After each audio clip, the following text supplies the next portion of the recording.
The drought conditions are fueling an explosion of wildfires. There are more than 70 stretched across 8 southern states. They've charred more than 100,000 acres. And of course, as you know, they've forced evacuations. In North Carolina alone, the flames are threatening at least 1,700 structures. The way this fire is, it is totally different. This is the worst thing I've ever been involved in.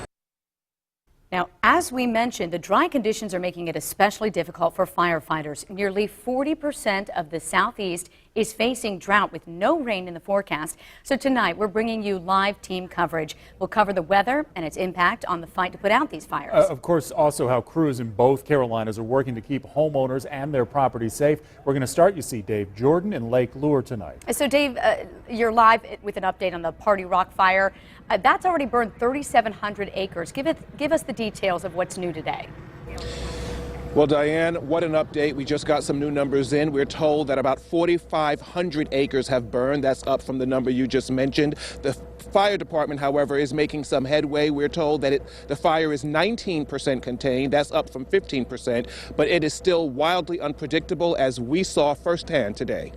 This is what we encountered on our way back to the command post near Lake Lure City Hall this afternoon. Flames quickly creeping down the hill near Highway 64 between the Chimney Rock and Bat Cave areas near the Rutherford County line. This is definitely the largest thing that we've ever seen. It's the largest thing that I've ever been a part of in the western North Carolina area.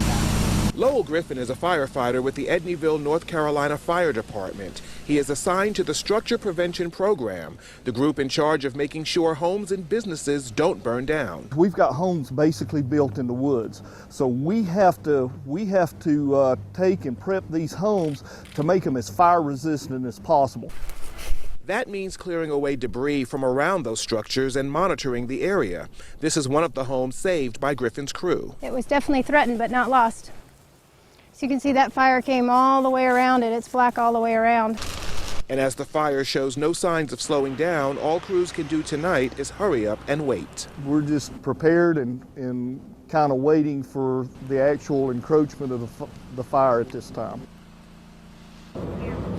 And tonight we can tell you that no structures have been lost because of this wildfire, clearly an indication of the hard work that is being put in this region. We can also tell you the evacuation order has been lifted for the Boys Camp area of Lake Lure. And we are live tonight in Lake Lure. Dave Jordan, 7 News. Dave, amazing to see, though, how close the flames have actually come to some of the structures. You know, day by day this is changing so much. Is there any estimate at all from firefighters on when they think they might get this under control? You just heard the gentleman talk about it's a lot of hurry up and wait. There are some really wild statistics coming out as a result of this fire. The governor saying yesterday that this fire can continue to burn throughout March. He also said that this is a California wildfire in North Carolina, so that gives you an indication of what they are facing and how they have their hands full to put out these flames and keep it from threatening people and homes. Is the problem that they can't get to it to fight it, or that it just keeps changing directions? I mean, we went from 15% contained to 19. That's not very much.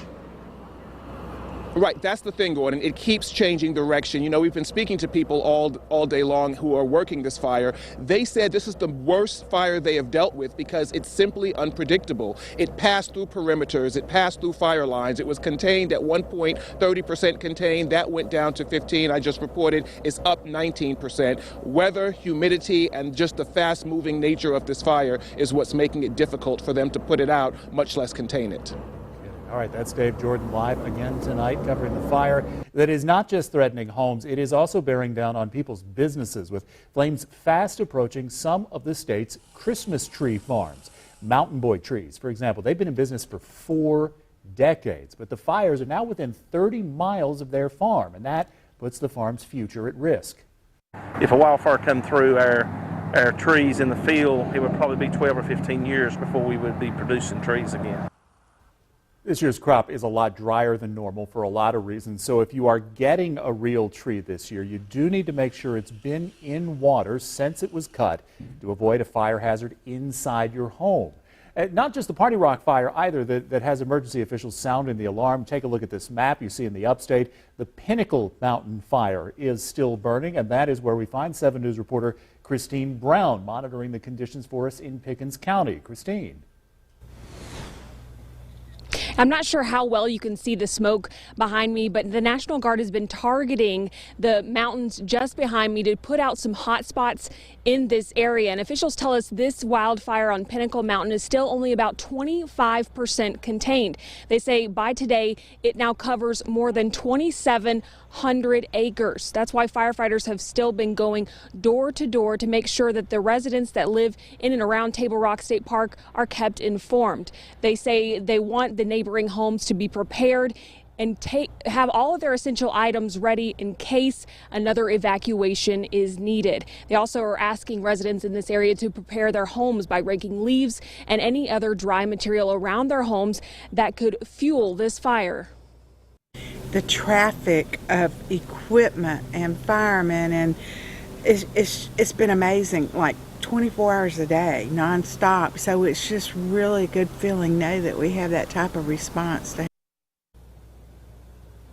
Now, the officials here, they've been really encouraging residents, not only here, but anywhere in the upstate, to check out a web app called Ready, Set, Go. It has lots of preparation lists and items that people can go ahead and start doing in case you face a disaster like this and need to be ready to go. For now, we're live at Table Rock State Park. I'm Christine Brown, 7 News. Christine, you've been out at that location for several days now covering this fire, and I can see the thick smoke behind you there. Can you give us an idea of how that has changed in that area over the past few days? Has it gotten better? Is it worse?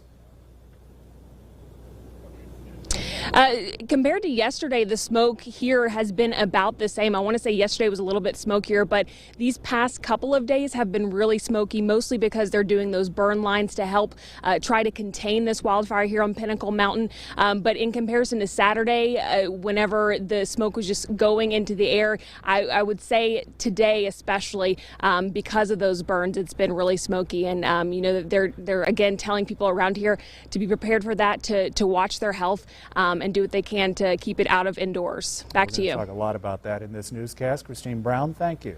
A warning for you in this 7 News Scam Watch. Greenville County deputies say there's a man going door to door in Greenville and Pickens counties claiming to be an emergency official. They say he's asking for donations to fight the Pinnacle Mountain fire. But it's, of course, not legitimate, folks. If you do see this man, call deputies.